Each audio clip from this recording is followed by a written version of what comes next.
गोर लगा छे हे माय बहन सब। हमरा चैनल पर अहाँ सबके स्वागत हवे। हम मिथिलावासी गीत छठ गीत सुनावे छी। नीक लागे तो हमरा चैनल पर सब्सक्राइब कर दे, वीडियो के लाइक कर दे, मौका दे आगे बढ़ के लिए।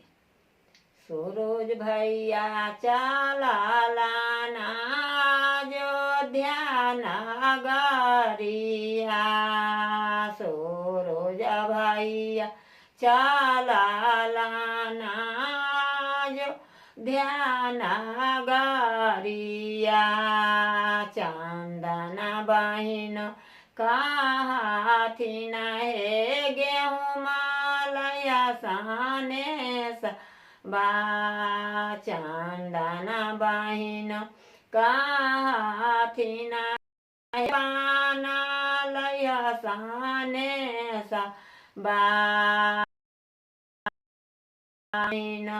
कहथिन हे नेमुआ लया साने सबा।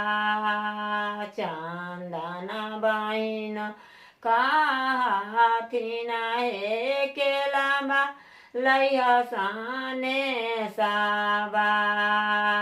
हमें कैसे लाए बगे बहिन केला बागे साने बाए माकी के सालागे बहिन केलावा भेलै बर महंगिया। माकी के सालागे बहिन नेमुआ भेलै बर महंगिया। छोरी जाबा दही गे बहिन छठी माई के बरातिया। छोरी जाबा दही गे बहिन दीनानाथ के बरातिया। हमें कैसे छोरा हो भैया दीना नाथ के बरातिया। हमें कैसे छोरा हो भैया छठी माई के बरातिया।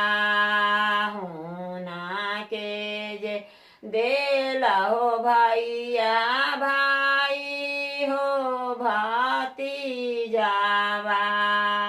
ससुरा में देला हो भैया आना धन संपतिया।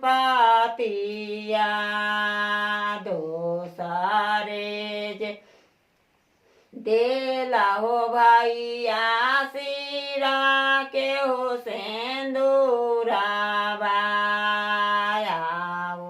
रोज देला हो भैया गोदी के हो बा